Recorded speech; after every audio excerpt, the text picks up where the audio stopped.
역대서는 느헤미야나 말라기처럼 BC 400년대에 작성되어졌다라고 우리가 보고 있습니다. BC 400년대라고 하면 어떤 때입니까? 그때는 이제 포로 귀환한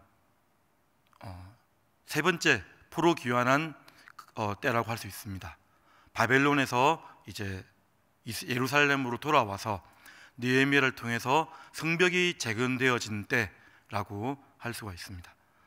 솔로몬 성전처럼 화려한 성전은 아니지만 스룹바벨 성전의 재건 직후의 때라고 생각하면 될 것 같습니다. 그래서 이 민족은 지금 제대로 된 나라가 없습니다. 제대로 구성되어 있지도 않아요. 그래서 특별히 다윗 언약, 다윗 왕조가 영원히 멸망하지 않을 것 같았는데 다윗 왕조가 무너지고 되게 낙심되어지고 절망되어져 있는 상태라고 할 수가 있습니다. 그래서 역대서 기자는 성전과 제사를 통해서 다시 한번 우리가 바로 하나님의 백성임을 하나님 앞에 나와서 기도하고 부르짖으면 된다라는 것을 말씀하고 강조하기 위한 책이라고 할 수가 있습니다. 그래서 역대기 중간쯤에 보면 하나님께서 온 땅을 두루다니시며 전심으로 나에게 향하는 자에게 능력을 베푸실 것이다 라는 말씀도 하고 있고요. 또 우리 한 역대상 4장쯤에 보면 성경 전체에서 한 번도 나타나지 않는 이름이 나타나죠. 야베스라는 사람, 수고로이 나왔다라는 이름을 가진 야베스. 그 야베스가 아마 우리 추측컨대 장애가 있었을 것 같기도 하고요. 여러 가지 어려움이 있었던 것 같아요. 그런데 하나님께 간구하면서 근심이 없게 해달라고, 내 땅의 지경을 넓게 해달라고 기도했더니 하나님이 이에 허락하셨더라. 기도하면 된다라는 말씀을 여기서 하고 싶은 겁니다. 우리 하나님의 백성의 정체성, 바른 정체성을 가지고 담대하게 살아가려고 당부하고 있는 말씀이라고 할 수 있는 것입니다. 그런 흐름에서 오늘 이 말씀 지금 25장까지 왔죠. 21장에서 무슨 일이 있었냐면 다윗이 인구 개수를 하면서 하나님을 진노하게 하였습니다. 그래서 하나님이 그 백성들을 치시고 벌을 주시는 거죠. 그때에 회개한 곳이 어디냐면 역대서에서는 오르난의 타작마당, 열왕기서는 아라우노의 타작마당, 같은 사람이라고 우리는 봅니다. 거기가 어떤 곳이죠? 바로 솔로몬 성전이 지어진 곳이라고 할 수 있습니다. 그 주변에 역시 스룹바벨 성전도 지어졌고요. 아브라함이 이삭을 바쳐진 모리아산이기도 하고, 그 근방이 결국 예수님께서 십자가에 못 박혀 죽으신 골고다 근처이지 않습니까? 거기서 이제 성전이 지어졌다라고 말을 한 이후에 22장부터 이 성전 건축 준비를 어떻게 하고 있는지를 쭉 이렇게 설명하고 있습니다. 22장에는 많은 건축 재료를 모은 것을 말을 하고 있거든요. 성전 재료, 건축할 재료를 어마어마하게 다윗이 전쟁과 환난 중에 이렇게 많이 모아놨다는 것을 이렇게 설명하고 있습니다. 그런데 그렇게 성전 기물 준비를 한 이후에 거의 29장까지, 사실은 26장까지 23장에는 이제 성전 봉사자들 명단, 그리고 24장에는 제사장들 명단, 한 26장에는 또 문지기, 성전을 위해서 섬기는 자들의 명단을 쭉 나열하고 있습니다. 그리고 오늘 본문은 찬양대 조직에 대한 설명이지 않습니까? 이게 무엇을 알 수가 있는 거죠? 성전을 건축한다는 것은, 성전이 제대로 된 성전이 지어진다는 것은 어떤 외형적인 어떤 물질이 있는 것이 아니고 어떤 건축 재료나 화려함이 있는 것이 아니라 바로 사람이라는 것을 보여주고 있는 흐름이라고 할 수 있습니다. 제대로 된 예배, 하나님의 참 백성이 되는 것은 잘 준비되어진 예배자 한 사람 한 사람이 세워지는 것임을 이렇게 보여주고 있는 흐름의 지금 말씀이라고 생각하면 될 것 같습니다.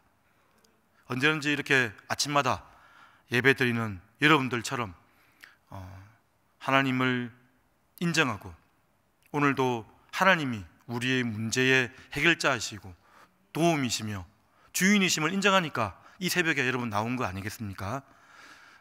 그렇게 예배자가 잘 세워지고 준비되는 것이 가장 중요한 성전 건축 준비라는 것을 지금 보여주고 있는 것입니다. 자, 오늘 25장은 이제 찬양대를 조직하는 이런 본문인데요. 사실 다윗이 찬양의 전문가였습니다. 거기 보면 수금을 타는 자라고 설명되어진 본문이 나오죠. 다윗이 수금을 탈 때에 악령이 들린 사울이 상쾌하게 되고 사울에게 있었던 그 악령이 떠났더라, 그런 본문을 우리는 알고 있지 않습니까? 다윗은 당대의 음악가였습니다. 음악가답게 가장 최상으로, 가장 최선으로 지금 찬양대를 조직하고 있는 것을 우리는 본문 말씀을 통해서 알 수가 있습니다. 찬양은 참 중요한 것 같아요. 우리가 천국 갔을 때에도 계시록 말씀에 보면 어린 양의 혼인잔치에도 하나님을 함께 만나고 있다고 하면 거기서 우리가 해야 될 일, 영원히 해야 될 일은 찬양밖에 없다고 말할 정도로 찬양은 우리 신앙의 중요한 요소인 것 같습니다. 우리 예배 때 성가대가 찬양을 하면 어떤 의미죠? 바로 우리 모든 예배드리는 회중을 대표해서 찬양을 하는 것입니다. 성가대 찬양할 때 핸드폰을 보거나 주보를 보거나 그러면 안 되겠죠. 함께 동참하는 마음으로 성가대 찬양을 귀 기울이고 하나님께 올려드리는 것입니다. 하나님께서는 소수의 성가대가 찬양하는 것을 보고 우리 회중 전체가 찬양하는 것으로 여겨주시는 것이 바로 성가대 시간이라고 할 수 있는 것입니다. 찬양은 너무 귀한 시간이라는 거죠. 자, 그런 찬양을 하는 사람들을 조직을 했는데요. 어떤 사람을 조직했는가? 다윗은 정말 잘 준비된 사람들을 이렇게 세워 놓았습니다. 1절에 보면 아삽과 헤만과 여두둔. 아삽은 그 오벳에돔의 집에서부터 예루살렘에 있는 성막 앞에서 주도적으로 이끌었던 성가대장이었고요. 헤만과 여두둔 역시 기브온 산당에서부터 그 장막을 지키면서 앞에서 찬양을 인도했던 리더라고 할 수가 있습니다. 경험도 탁월하고요, 또 영육간에 영적으로 또 실력도 탁월한 사람들을 대표적으로 세 명을 세웠습니다. 여기 보면 25장 1절에도 중간에 보면 신령한 노래를 하게 하였으니, 2절에도 신령한 노래를 하며, 끝절에 보면 나와 있죠. 3절 끝절에도 신령한 노래를 하며, 이 신령한다는 이 표현은 어떤 뭐 환상이나 어떤 영적인 일은 맞죠. 근데 환상이나 어떤 그런 어떤 인간적인 어떠한 그 특별한 것을 말하는 것이 아니라 바로 하나님 말씀에 기초된 것을 신령한 것이라고 지금 표현하고 있습니다. 특별히 신령한 말씀에 기초한 찬양이라고 했을 때 이 아삽 같은 경우는 대단한 또 시편 저자 아니겠습니까? 시편 50편, 감사로 제사를 드리는 자가 하나님을 영화롭게 할 것이다. 또 73편 한 83편까지 아삽이 지은 시를 보면 정말 주옥 같은, 73편은 악인의 형통함에 대해서 여호와께 가까이함이 우리의 복이다, 성소에 들어갔을 때야 내가 깨달았다, 78편 같은 다윗 언약이 어떻게 흘러갔는지를 쭉 설명하는 대단한 영적 거장이었던 것으로 우리는 볼 수 있습니다. 3절 하반절에 여호와께 감사하며, 그러니까 신앙 고백을 하고 하나님을 자랑하고 그런 사람들을 세웠다는 거죠.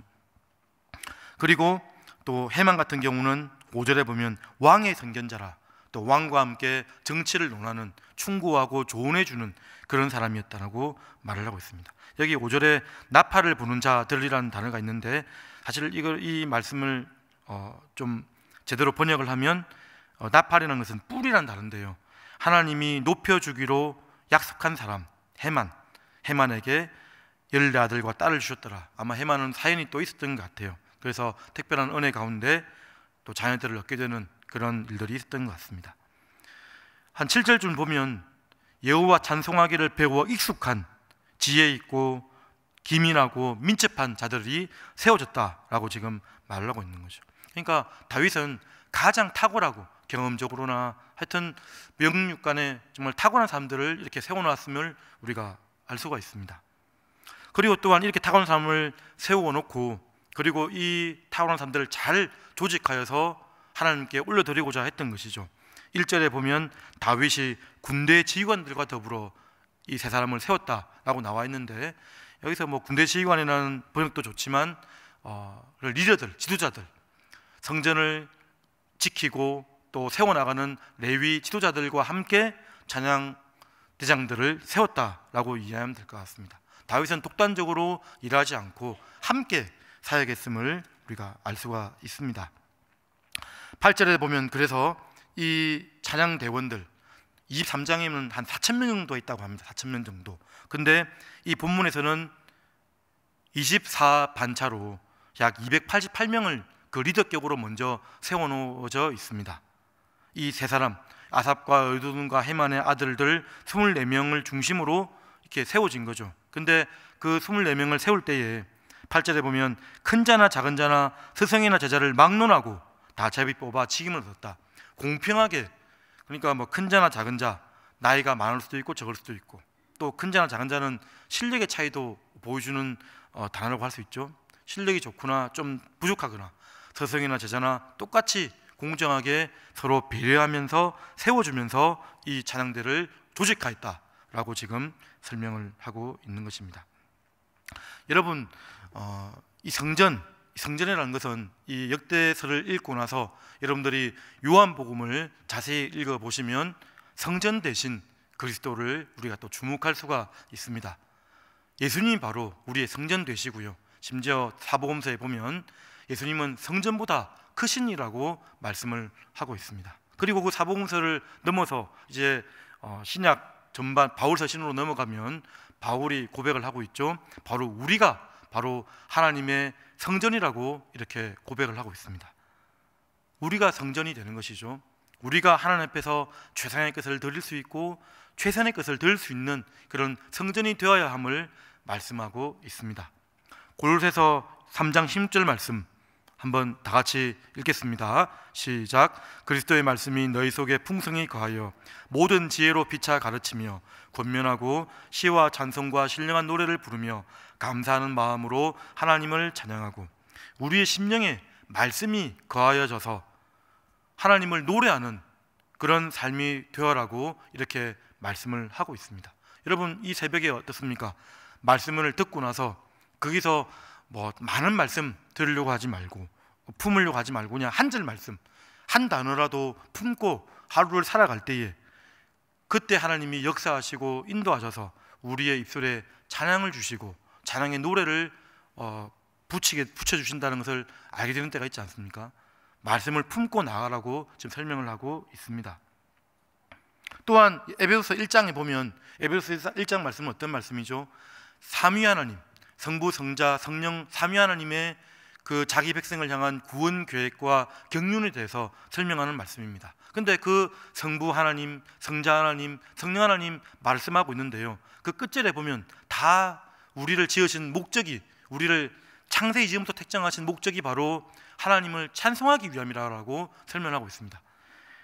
에베소서 1장 6절 말씀, 성부 하나님의 결론적인 말씀이죠. 다 같이 읽겠습니다. 시작. 이는 그가 사랑하시는 자 안에서 우리에게 거저 주시는 바 그의 은혜의 영광을 찬송하게 하려는 것이라.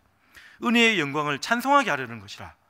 자, 1장 12절 말씀 시작. 이는 우리가 그리스도 안에서 전부터 바라던 그의 영광의 찬송이 되게 하려 하심이라. 우리의 이 목적이, 구원의 목적이 하나님의 영광을 찬송하기 위함도 있지만 이 특별히 성자 예수님의 마지막 부분은 우리가 바로 찬송 그 자체가 되게 하려 합니다. 우리의 삶이 그냥 찬송이 되는 것입니다. 우리의 삶이 예배가 되는 것이고 찬송이 되는 것이죠. 성령 하나님도 나타나는데 그 성령 하나님도 역시 영광의 찬송이 찬송하기 위함이라고 설명을 하고 있습니다. 찬송을 하게 하시고 찬송이 되게 하시는 것이 바로 우리를 부르신 목적인 것을 우리가 알아야 될 것입니다. 우리는 그래서 하나님 앞에서 성전이 되어 가야 되고요, 그리고 우리는 바로 우리의 온 몸과 삶을 통해서 하나님 앞에 찬양과 예배의 삶을 사는 것이 우리의 목적이라고 할 수가 있습니다. 자, 우리 6절 한번 보십시오. 6절. 이 아삽과 헤만과 그리고 여두둔의 아들들이 24반차로 찬양대가 조직되어져 있는데요, 그 아들들을 이 세 사람이 지휘했다고 나와 있습니다. 근데 마지막 6절 하반절에 보면 아삽과 여두둔과 헤만은 왕의 지휘 아래에 있었으니, 오늘 제목과도 같은데요, 찬양대 왕의 지휘 아래, 다윗 왕의 지휘 아래 이 세 사람의 가장 대장, 성가 대장 같은, 음악 대장 같은 세 사람이 지휘를 받았다라고 설명을 하고 있습니다. 자기 마음대로 찬양을 하지 않았다는 거죠. 무엇을 의미합니까? 이것을 다시 신학적인 관점으로 우리가 바라봤을 때 다윗은 바로 왕권을 예표하는, 그리스도의 왕권을 예표하는 그런 인물이라고 할 수가 있습니다. 우리가 찬양의 삶이 되고 찬양 그 자체가 될 때 우리는 누구의 지위를 받아야 되는 것입니까? 예수 그리스도, 우리의 목자장 되시고 우리의 구주 되시는, 우리의 주인 되시는, 아까 그 에베소서 1장에도 보면 그리스도 안에서 영광의 찬송이 되게 하려 하십니다. 그러니까 우리가 찬양대원이라면, 찬양대원의 삶을 산다면 하나님이 지휘자가 되시는 겁니다. 하나님이 지휘자가 되셔서 하나님의 지휘대로 우리가 찬송의 삶을 사는 것이 바로 이 오늘 말씀처럼 성전이 되어가는 것이고요, 우리의 삶 그 자체가 아름다운 찬양으로 조화롭게 연결되는 것임을 우리가 기억해야 될 것입니다.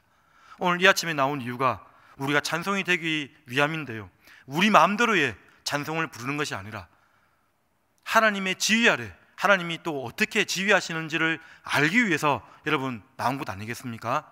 오늘 기도할 때에 하나님의 지휘하심, 하나님의 손을 바라보고 어떤 길로 인도할지, 우리 성가대원들은 다 지휘자를 주목하고 있잖아요. 주목하는 것처럼 하나님을 바라보면서 자, 오늘 하루도 주님이 지휘하시는 성도님들이 되시기를 주님의 이름으로 축복드립니다. 자, 우리 다 같이 오늘 말씀을 기억하시면서 성전을 준비하는 것은 사람이 준비되는 것입니다. 여러분들이 성전이 되는 것이고 찬양이 되어야 합니다. 하나님의 지휘 아래 거해야 합니다. 다윗이 찬양대장들을 지휘했던 것처럼 오늘도 하나님 저희들을 붙들어 주시고 하나님의 지휘 아래 저희들이 찬양하게 하여 주시옵소서. 찬양 그 자체가 되게 하여 주시옵소서. 들고 나온 기도 제목들을 들고 다 같이 기도하시다가 돌아가도록 하겠습니다. 기도하겠습니다. 하나님 아버지, 은혜 감사드립니다. 우리 사랑하는 하나님의 백성들,